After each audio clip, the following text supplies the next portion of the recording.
voy a hablar del tema. Lo que pasa es que quiero hacer un comentario previo, porque sí que me sorprende siempre esas lecciones de solvencia en políticas públicas que siempre nos dan los portavoces de Ciudadanos. No por nada, porque no gobiernan en ninguna capital importante de este país, porque no gobiernan en ninguna comunidad autónoma importante de este país y porque cuando ustedes hacen pactos de gobierno son para que no gobierne nadie. Es decir, son como el perro de Hortelano, ni comen ni dejan comer. Es una solvencia que para mí es absolutamente desconocida y los conozco de cerca a ustedes. Dicho esto, y ahora voy al tema, es verdad que sería bueno que estuviera todo el mundo, pero está la ministra y el tema es el de la ministra, el que plantea la ministra. Vamos, efectivamente, a convalidar la prórroga, pero vamos a convalidar la prórroga por la gente, no por ustedes, lo siento. Y no lo vamos a hacer por ustedes porque, en términos de políticas públicas, el decreto ley de los 426 euros es justo y necesario que se convalide en estos momentos, es justo y necesario que ante una legislatura fallida, al menos eso se convalide, pero también es justo y necesario decir que ante una tasa de paro del 20%, que no baja de ese lindar, ante el hecho de que tenemos un paro juvenil de un 46%, ante el hecho que hay 2 millones de parados de larga duración, esa propuesta que hicieron ustedes solo cubre a unas 100.000 personas. 2 millones de personas paradas de larga duración, una propuesta que cubre 100.000 personas. En cualquier baremo de política pública, eso no tiene otro nombre, no tiene otra realidad, ni tiene otra posibilidad de calificativo que de fracaso absoluto de una política pública. Porque en realidad eso no ha sido la política pública principal ni prioritaria a la que ustedes se han dedicado. Ustedes y los que vinieron antes que ustedes y los que vinieron antes de ustedes. Para todos vosotros, incluso para Ciudadanos, que se presenta como esa solvencia, en realidad la política de creación de empleo siempre ha tenido un centro: las políticas de reformas laborales. Ustedes siempre han encontrado la solución o el instrumento principal en la creación de empleo en hablar y practicar y aplicar nuevas reformas laborales. Desde la aprobación del Estatuto de los Trabajadores en 1980, en este país se han hecho 7 reformas laborales, 4 desde el 2001 hasta ahora, es decir, un crecimiento exponencial de reformas laborales. Y siempre dicen que, a pesar de haber hecho tantas reformas laborales, aún faltan más reformas laborales. No hay ningún derecho más revisado, pisoteado y maltratado que el derecho al trabajo en este país.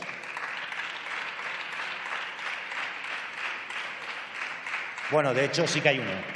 Hay uno que también está tan maltratado, que es el derecho a la vivienda. Ahí no ha habido ninguna reforma sustancial desde la ley hipotecaria franquista de 1946. Ahí sí que no se habla de la necesidad de hacer reformas.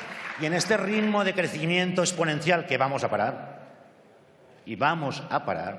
en ese ritmo de crecimiento exponencial parece que la solución que nos propone Ciudadanos y que en parte compró el PSOE en su pacto es lo que se llama contrato único. Suena muy bien, no se habla de reforma laboral. Se habla de contrato único, porque ustedes, su propuesta es esta. A pesar de que hablen de la complejidad y de las políticas públicas, su propuesta es esa y me lo confirman, además. El contrato único, aunque no es una reforma laboral, es, como todas las reformas laborales juntas anteriores, metidas en un solo paquete para destruir los derechos de los trabajadores y las trabajadoras de este país. Sus políticas públicas no se llaman creación de empleo, se llaman, porque todas las reformas laborales se llaman destrucción de empleo, abaratar el despido, precarizar, bajar salarios y destruir nuestros propios derechos en este sentido. La política que ustedes han practicado, además, en ese caso concreto, los 426 euros que efectivamente vamos a ratificar, porque es justo que sea así, ha fracasado en su amplitud y en su intensidad. En su amplitud, ya no solo porque solo 100.000 personas reciban esta ayuda, de los más de 2 millones que están en esta situación, sino porque ustedes mismos calcularon inicialmente que eso iba a cubrir a 400.000 personas. Y de esas 400.000 personas iniciales, solo han cubrido 100.000.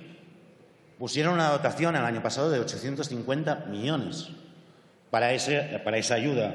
Y de esas 850 millones, solo han ejecutado 160 millones. Mientras no había problema para dar dinero y ejecutar y dar ayudas a la banca en este país, en eso sí que fueron precavidos, en eso sí que pusieron criterios, en eso sí que pusieron filtros, en eso prácticamente se puede decir que ustedes no fracasaron en esa política pública. La anunciaron, dijeron que se gastarían 850 millones y pusieron unos criterios para que efectivamente muy poca gente en una situación desesperada pudiera acceder a esa ayuda. Por lo tanto, no se llenen la boca de lo que no han hecho, de lo que no han practicado y lo que, a pesar de anunciar, ustedes mismos han matado. De hecho, eso es claramente un fracaso de la política pública, pero además en su intensidad. Porque es cierto, es justo, y vamos a convalidar esos 426 euros para parados de larga duración con cargas familiares. Pero eso, ¿qué es? ¿Qué son 426 euros para un parado o una parada de larga duración con cargas familiares? Vivimos en un país, y creo que no lo deberíamos olvidar nunca, donde 10 millones de ciudadanos y ciudadanas viven bajo el umbral de pobreza. Vivimos en un país donde 2 millones de familias viven la pobreza energética. Y en ese país donde vivimos, ustedes solo están dispuestos a cubrir 100.000 personas con 426 euros. Lo vamos a aprobar, pero sabemos que es prácticamente sarcasmo y cinismo ante la realidad, o no otra cosa. ¿Hay soluciones a esto? Las hay, evidente. Unas las podrían poner en práctica ustedes mismos. Revisar de una vez los filtros. Es decir, si ustedes han calculado que 400.000 personas pueden acceder a esto, si ustedes mismos han calculado esto, no puede ser que la ayuda solo la estén recibiendo efectivamente 90.000. ¿Hay soluciones para esto? Las hay. Abran sus puertas a la ILP de los sindicatos, que permitiría que esa misma ayuda llegase a 2 millones de personas, que fuera efectivamente una política pública. ¿Hay soluciones para esto? Las hay. Nosotros hemos presentado un programa de renta mínima garantida no de 426 euros, sino de 600 euros, que cuesta 15.000 millones. Y aquí se pondrán todas las manos a la cabeza, ya vienen estos a gastar, a hacer todo increíble. Me dicen que sí, los compañeros de Ciudadanos, que siempre están absolutamente de acuerdo con nosotros, pero no tuvieron problemas para dar 61.000 millones a la banca en ayudas directas. Porque no tuvieron problemas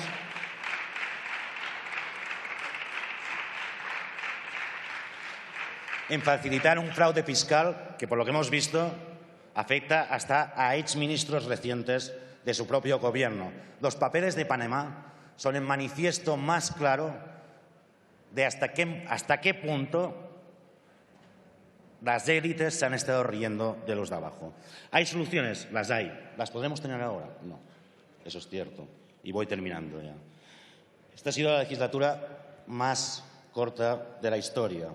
Esta ha sido una legislatura que se abrió con grandes esperanzas, pero ha sido una legislatura que no ha sido posible llevar adelante en su recorrido porque hubo demasiado miedo a afrontar los retos del futuro. Empezamos la misma con 2 proposiciones no de ley sobre la unidad de España. Y ayer pretendieron cerrarla con un gran debate sobre Venezuela. Ahí están sus prioridades. Unos nos hablan de Venezuela, de la unidad de España, otros nos dicen y nos hablan constantemente de sus 150 años de historia. Y dicen, son ustedes adanistas, porque son nuevos, me dice usted. Es verdad, no son 150, yo creo que son menos, pero bueno. Y es verdad, nosotros no tenemos 150 años de historia. Es cierto. Y es cierto, para nosotros las prioridades son las de aquí y ahora. Es cierto. Yo creo que hay alguien, o muchos, que no entendieron de dónde veníamos. No venimos de esos 100 años, no tenemos ningún problema para reconocerlo. Nosotros surgimos, y por eso trabajamos por el aquí y el ahora, y por las prioridades reales de este país. Nosotros venimos de cuando ustedes o la gran mayoría de ustedes, nos contaron que nuestras esperanzas, que nuestros derechos eran algo con lo que se podía jugar. Cuando nos contaron algo más que nuestras esperanzas y nuestros derechos, y lo hicieron públicamente, eran la causa de la crisis, porque habíamos vivido sobre nuestras posibilidades. Y cuando hicieron esto, no nos dieron otra alternativa que ganar. Ninguna otra alternativa que ganar. Y en ese sentido,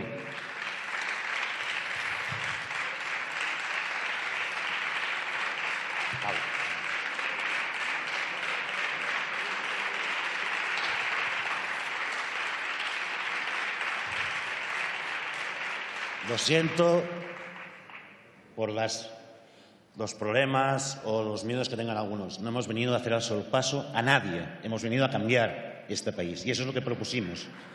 Y en ese sentido, esa historia extraordinaria que empezó en las calles, que empezó en las plazas, cuando el cinismo reinaba en este país, no acaba hoy. Solo ha hecho que empezar. Muchas gracias. Gracias, señor Domènech. Por el Grupo